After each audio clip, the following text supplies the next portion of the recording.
माता पितृचरण कमलेभ्यो नमः। इष्ट देवताभ्यो नमः। कुल देवताभ्यो नमः। ग्राम देवताभ्यो नमः। नगर ग्राम खेला देवताभ्यो नमो नमः। गुरुर्ब्रह्मा गुरुर्विष्णु गुरुर्देवो महेश्वरा गुरुर्साक्षात् परं ब्रह्म तस्मै श्री गुरवे नमः। आत्मा त्वं गिरिजामति सहचर प्राणशरीरं गृहं पूजाते विषयोपभोगरचना निद्रा समाधिस्थिति संचारापदयो प्रदक्षिण विधि स्तोत्राणि सर्वा गिरो यद्यत् कर्म करोमि तत्तदखिलं शम्भो तवयराधनम्। करचरण कृतं वा कायजं कर्मजं वा श्रवणनयनजं वा मानसं वापराधं विहितमभिहितं वा सर्वमेतत् क्षमस्व। जय जय करुणावधे श्रीमहादेव शंभो। सर्वमंगलमांगल्ये शिवे सर्वार्थसाधिके शरण्ये त्र्यंबके गौरी नारायणी नमोस्तुते। जय जय श्री राधा रमण जय जय नवल किशोर जय गोपी चित चोर प्रभु जय जय माखन चोर जय जय माखन चोर। बोलो श्री शिव महापुराण की शंकर भगवान की गौरी शंकर महादेव की श्री गौडेश्वर महादेव की श्री हनुमान जी महाराज की श्री सीतारामचंद्र भगवान की श्री राधा कृष्ण भगवान की, श्री बालकृष्ण लाल की। हर हर महादेव शंभो।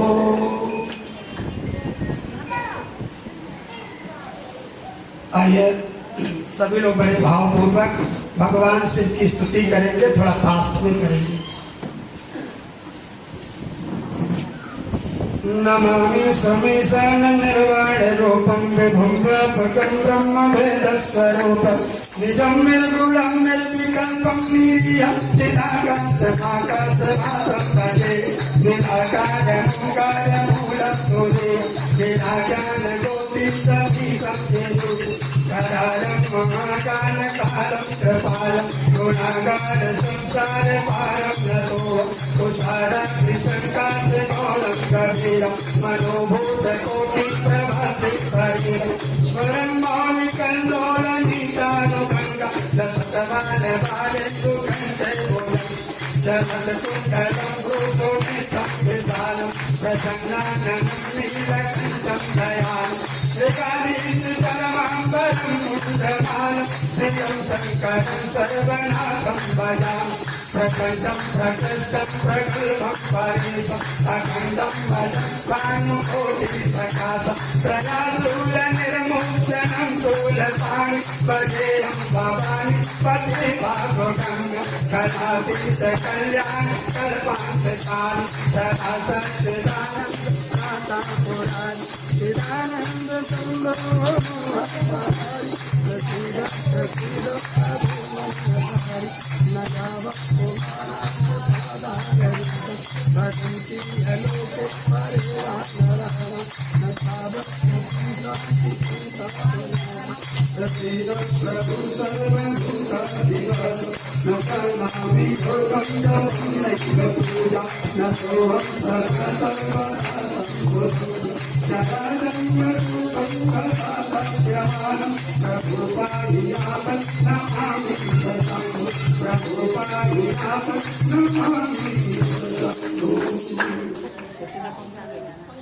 रुद्राष्टकमिदं प्रोक्तं विप्रेण हरितोषये ये पठन्ति नरा भक्त्या तेषां शंभुं प्रसीदति। बोल शंकर भगवान की।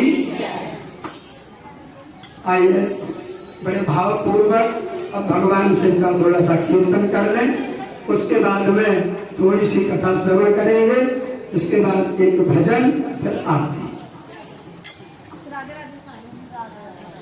ओम नमः शिवाय, ओम नमः शिवाय, हर हर बोले नमः शिवाय, ओम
परम मंगलमय परात्पर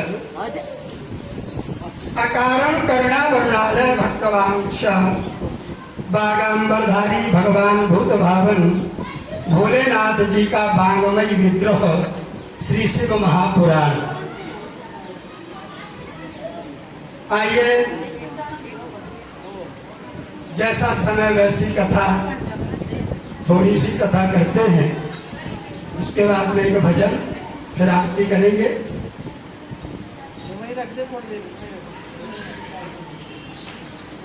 कहते हैं संसार में जिनकी एकमात्र शिव ही देवता है,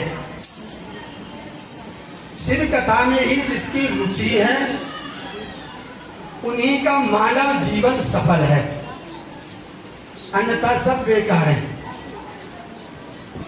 क्योंकि शिव नाम में ही सब कुछ समाया हुआ है, और शिव ही, मैंने पहले भी कहा था, शिव यानी कल्याण। शिव का नाम लेने से कल्याण होता है, भगवान शिव कल्याण करते हैं। और जो शिव नाम नहीं लेता उसका जीवन में कल्याण नहीं है। इसलिए पहले किसी भी देवता की पूजा करने से पहले शिव की पूजा अनिवार्य है, शिव की पूजा करनी चाहिए।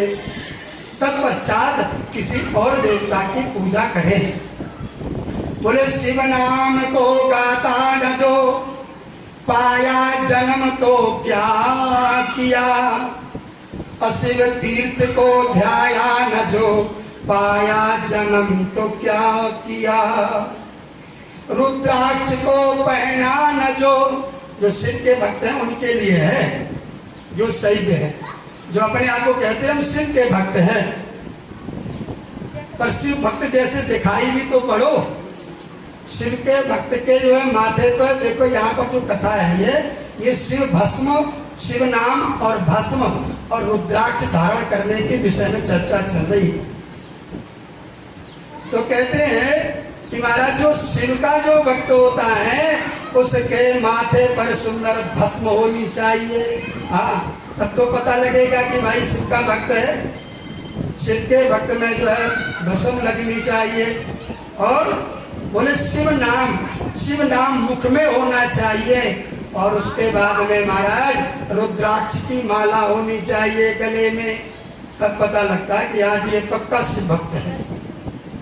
तो कहते हैं कि शिव तीर्थ को ध्याया न जो पाया जन्म तो क्या किया, रुद्राक्ष को पहना न जो पाया जन्म तो क्या किया, शिव शरण में आया न जो शिव की शरण में नहीं आया तो बोले जो शिव शरण में आया न जो तो पाया जन्म तो क्या किया, या बेकार है, व्यर्थ है जन्म। इसलिए शिव को भजना चाहिए। शिव नाम मुखे यस्यो सदा शिव शिवेति च अपापानिना स्पृशन्तेवं खादिरंगारंकं यथा। बोले जो शिव का नाम लेता है, जिनके मुख में भगवान शिव का नाम रहता है, तो कहते हैं उसके मुख से महाराज शिव शिव निकलता है तो पाप जो उसके वहां से दूर कोसों दूर भग जाते हैं। पाप नहीं रहता। जो शिव शिव नित्य निरंतर कहता रहता है, जिसका नाम का उच्चारण करते रहते हैं, पाप उनको इसी तरह स्पर्श नहीं करते हैं। भगवान शिव को नमस्कार है। ऐसा जिस मुख से निकलता है वह मुख ही तीर्थ रूप है। जो भगवान नित्य शिव को नमस्कार करता है बोले वह मुख ही तीर्थ है। अन्यथा वैसे कुछ भी आप बोलते रहो तो क्या फायदा। फिर तो वही बात हो गई कि जैसे मेढक टर्र टर्र करता रहता है वैसे टर्राते रहो। ये जीवा जो मिली है आपको काहे के लिए मिली है, किसके लिए मिली है? भजन के लिए। ये जीवा भजन के लिए मिली है। इसलिए इस जीवा से नित्य निरंतर भगवत चिंतन करना चाहिए, भगवान शिव का नाम लेना चाहिए। और अगर जो भगवान शिव का नाम नहीं लेता तो बोले ये जीवा बेकार है, आपकी वाणी बेकार है। खूब आप बोलते रहो, बस जैसे मेढक बरसातों में आवाज आती ना, टर्र टर्र टर्र टर्र करते रहते हैं, बोले बस ऐसे ही हो और कुछ नहीं। बोले कान, ये कान किस लिए मिले हैं? कान भगवान की कथा श्रवण करने के लिए मिले हैं। अगर कानों से भगवान की कथा श्रवण नहीं करते हैं, भगवान श्री शिव पुराण की कथा श्रवण नहीं करते हैं, तो बोले कान क्या है? बोले कान आपके बिल के समान है, चूहे के बिल के समान। सब तो कभी बिल बनाता ही नहीं, चूहे के बिल में घुसता है वो हमेशा। तो कहते हैं फिर ये जो है आपके जो है कान भी किसी बेकार है, कोई मतलब नहीं। आंख, ये आंख जो मिली है, आंख खाली जो है तो विषयों को देखने के लिए नहीं है मिली। भगवान ने विषय जो आप देखते हो दिन रात, बोले इसके लिए नहीं है, बोले भगवान के दर्शन के लिए ये है। आप इसको जो है इन आंखों को भगवान के दर्शन में लगाओ। भगवान का कैसा स्वरूप है, भगवान कैसे हैं, भगवान ने कैसे वस्त्र धारण किए हुए हैं, भगवान आज कैसे दिखाई दे रहे हैं, कौन सी पीताम्बरी पहनी है, कैसी बंसी ले रखी है, कैसा मुकुट है, कैसे बाल है, क्या कंगन है, आदि सब ये दर्शन करो ना, तब पता लगेगा। अब जाते तो हो आप कहीं तीर्थों में या बांके बिहारी मंदिर या खाटू श्याम आदि जाते हो और गए जल्दी जल्दी में, तो वैसे दर्शन नहीं करने देते। आजकल इतनी भीड़ हो गई है सब जगह कि हम निहार सके ठीक से कि भगवान कैसे है इस समय।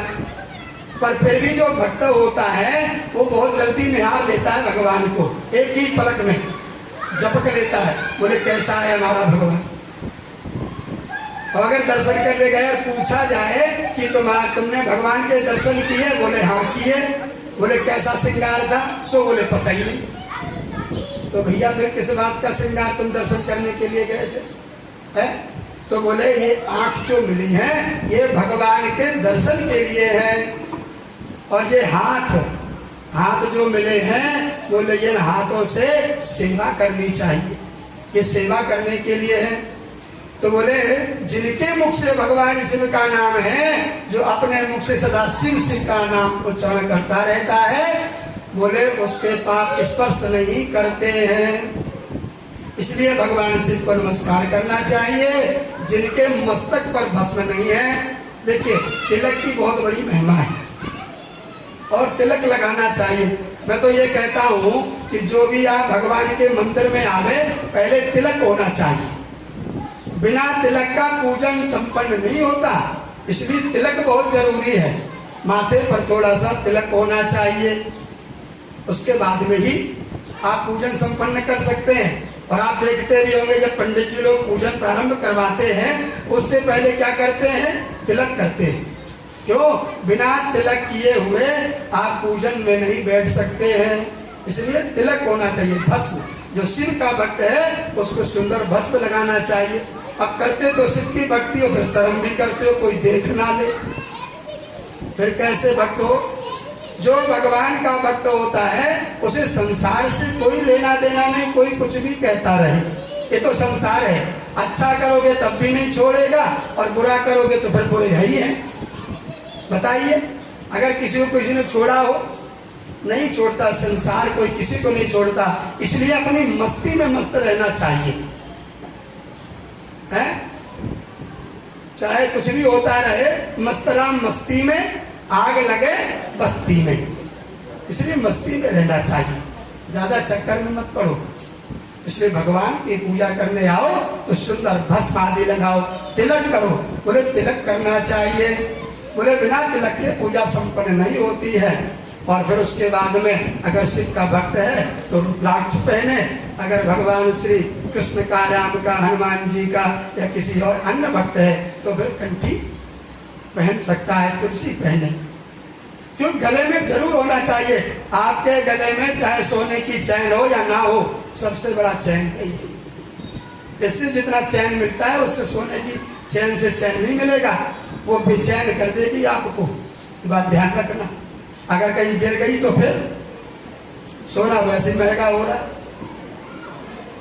तो फिर बेचैन हो जाओगे आप। इसलिए ये गिर जाएगी तो कोई बात नहीं, तो वैसे ही जल्दी गिरती नहीं, इसलिए जरूर धारण करना चाहिए। कंठी है गले में, भाई देखो इससे पता चलता है कि कौन पालतू और कौन फालतू। पालतू और फालतू का पता चलता है। अब बताइए पालतू कौन होता है, फालतू कौन है? अब क्या हम समझें कि आप किसके भक्त हो, किसके आप जो है तो गुरु के चेला हो? आप कौन से गुरु के चेला हो? पता तो लगता ही नहीं कुछ है। जो उनको फालतू जो होते हैं ना, वो घूमते रहते हैं चारों तरफ ऐसे ही। और जो पालतू होते हैं, पालतू के देखना कहीं भी पट्टा जरूर पड़ा होगा, हाँ गले में पट्टा पड़ा होगा, वो क्या है समझ लेना कि किसी का पालतू है। इसी तरीके से जो भगवान का भक्त होता है उससे यह पता लग जाता है कि कंठी है धारण किए हुए, तिलक धारण किए हुए हैं, रुद्राक्ष धारण किए हुए, तो पता लग जाता है कि भैया ये भगवान का भक्त है। इसलिए ये पता लगता है, नहीं तो फिर फालतू है। इसलिए जीवन में भस्म आदि, तिलक आदि और माला जरूर धारण करना चाहिए, तभी भगवान शिव की पूजा संपन्न होगी। जिसको शिव नाम में अखंड भक्ति है उसको मोक्ष भी सुलभ है। शिव नाम वेदों का क्या है? सार रूप है। शिव में पहले भी कहता आया हुआ, बेबी शिव है कल्याण। और शिव कौन है? वेद। शिव ही वेद है और वेद ही शिव है। इसलिए भगवान शिव की आराधना करने वाला स्वयं जो है वेदों का सार रूप है। पूर्व काल में महाराज इंद्रद्युम्न की शिव नाम के जाप से ही सदगति हुई थी, और यही भाव श्री कृष्ण ने अर्जुन से भी कहा है बोले मन मना भव मद भक्तो मत्याजीमं नमस्कुरु मामयि वस्यति मामयि वस्यसि युक्तैवं ममात्मानं मत्परायणम्। अपने मन को मेरे नित्य चिंतन में लगा दो। यही भगवान श्री कृष्ण अर्जुन से कहते हैं गीता में कि मेरे मन को जो है, अपने मन को मेरे मन में लगा दो, मेरे चिंतन में लगाओ, मेरे भक्त बन जाओ, मुझे नमस्कार करो, मेरी पूजा करो। इस प्रकार मुझ में पूर्णतः जो तल्लीन होने पर तुम निश्चय रूप से मुझे प्राप्त कर लोगे। इसलिए भगवान शिव का नाम जरूर लेना चाहिए। हरि अनंत, हरि कथा अनंता, कहानी सुने बहुविधि सब संता। भगवान की कथाएं तो बहुत है, फिर कल सुनेंगे। आज भी आनंद खूब आया, क्योंकि ये भी एक आनंद है। भगवान का कीर्तन करना ये भी अब भक्ति है, पर इसमें कीर्तन ऐसा करो कि जिसमें भगवान का कीर्तन हो, भजन हो। उल्टे सीधे गीतों का कभी भी गायन नहीं करना चाहिए, दिखावा नहीं करना चाहिए। बहुत अच्छे भजन गाओ जिससे हमको ज्ञान प्राप्त हो, जिससे हमें भक्ति मिले, ऐसे भजन गाना चाहिए। तो ये भी एक भक्ति है।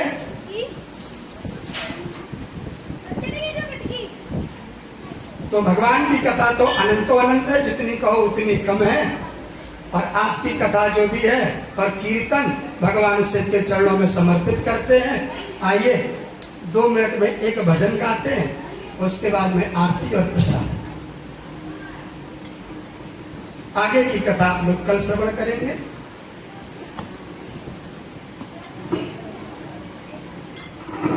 भजन तो हम ऐसे ही गाते हैं, हमारा कोई है नहीं गला वाला, तो बस गा देते, मन में आ जाता है। इसलिए आप लोगों के सामने कहाँ गा सकते।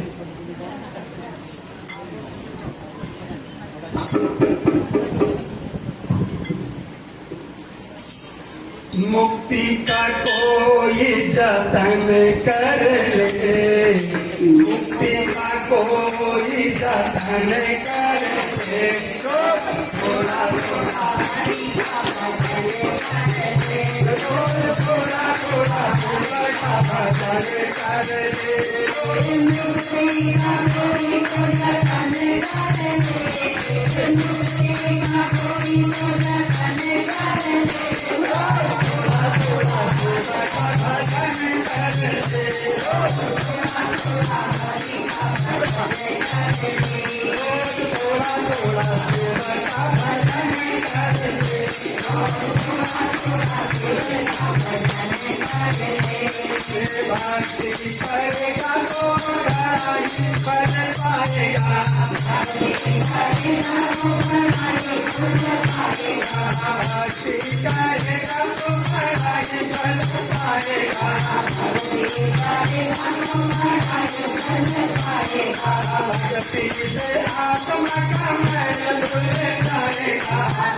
आइए आरती करें।